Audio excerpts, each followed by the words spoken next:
Bonjour à tous, on se retrouve aujourd'hui en ce dimanche 23 octobre 2022 pour parler des news cybersécurité de la semaine. On commence avec les attaques de la semaine et les gros titres. Les chercheurs s'inquiètent de l'augmentation des attaques contre des repositories de logiciels open source. Les outils open source permettent à plus ou moins n'importe qui de créer et participer à différents projets, ce qui a pour but d'améliorer la qualité, renforcer la sécurité et être plus innovant. Cependant, ceux qui contribuent à ces outils sont des volontaires, et de ce fait, des vulnérabilités peuvent quand même se glisser sans que personne ne les voie. On se rappelle, l'année dernière, des acteurs malveillants avaient réussi à insérer une backdoor dans le code officiel de PHP sur GitHub. Cette backdoor avait été décelée rapidement, mais le push avait quand même eu lieu sur les répertoires officiels. Après avoir analysé plein de répertoires publics, les chercheurs ont dit que la popularité et la croissance des outils open source continuaient d'augmenter. Les 4 principaux écosystèmes, Java, JavaScript, Python et le framework.net, pourraient même dépasser les 3000 milliards de téléchargements d'ici peu. Cela induit des risques quand on sait que 1,2 milliard de dépendances Java sont connues pour être vulnérables, mais sont encore téléchargées tous les mois alors que des patchs existent pour les nouvelles versions. En moyenne, un projet Java contient 148 dépendances, soit 20 de plus qu'en 2021, et ça augmente considérablement le risque de se retrouver avec un logiciel vulnérable. Il faut donc toujours essayer de mettre à jour les outils qu'on utilise, même si dans le cadre de l'entreprise ça peut parfois être compliqué au niveau de la compatibilité avec d'autres logiciels internes. Microsoft a fait une annonce concernant des données sensibles de clients qui ont été exposées sur Internet à cause d'une mauvaise configuration d'un serveur. La vulnérabilité permettait à une personne non identifiée d'accéder à des données de transactions entre Microsoft et des clients. Les données exposées correspondaient au nom, adresse email, contenu des emails, nom d'entreprise et numéro de téléphone.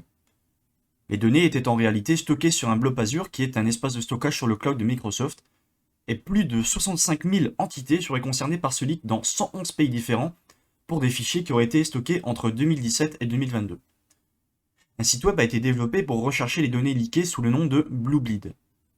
Il suffit de rentrer simplement le nom de domaine désiré et ça nous dit si les données liées à celui-ci ont été exposées. Apparemment, pour le moment, il n'est plus possible de récupérer des informations suite à une demande de Microsoft pour suspendre les requêtes sur ce site. On peut quand même voir si le nom de domaine a été impacté et contacter directement le centre de réponse sur incident de Microsoft. Un rapport concernant l'utilisation des mots de passe a été révélé par Rapid7. Ils ont collecté des mots de passe entre septembre 2021 et septembre 2022 en utilisant des honeypots, RDP et SSH. Plus de 200 000 adresses IP uniques et plus de 500 000 mots de passe ont été récupérés. Presque tous les mots de passe, donc environ 99,997%, se trouvent dans la Wordlist Roque de 2021. La Wordlist Roque de base contenait plus de 14 millions de mots de passe et en 2021, une nouvelle version a vu le jour et contenait désormais pas loin de 8,4 milliards de mots de passe, soit 92 gigaoctets. Cette Wordlist est bien évidemment accessible sur GitHub. Les 5 mots de passe les plus utilisés pour tenter de se connecter au honeypot RDP sont les suivants. Le premier est une chaîne vide.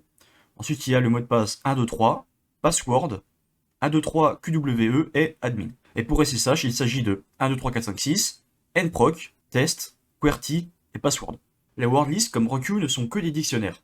De ce fait, les chaînes de caractères qui sont assez longues et générées de façon aléatoire par des gestionnaires de mots de passe ont peu de chances de se retrouver dans ces wordlists. Le fameux botnet Emotet a été détecté dans une nouvelle campagne de distribution de malware en utilisant la technique de l'archive protégée par un mot de passe qui permet de drop sur le système cible un cryptominer et un remote access trojan. Le fichier malveillant se présente sous la forme d'une archive zip en lien avec une facture. Ce fichier est en fait une archive qui peut s'auto-extraire, on appelle ça aussi self-extracting en anglais, ou on appelle ça également SFX, et qui en contient une autre. Si l'utilisateur exécute le premier fichier, alors un fichier batch ainsi que l'autre archive SFX vont s'extraire. Le fichier batch va s'exécuter et va aller ouvrir la deuxième archive protégée par un mot de passe qui va elle-même s'exécuter pour extraire les malwares et les lancer sur la machine de la victime. C'est un peu compliqué à comprendre au début, mais dites-vous que cette attaque ne nécessite qu'un seul clic de la victime pour que tout s'installe automatiquement sur sa machine. Passons maintenant aux informations en bref. On parlait des mots de passe précédemment dans cette vidéo, mais on y revient ici.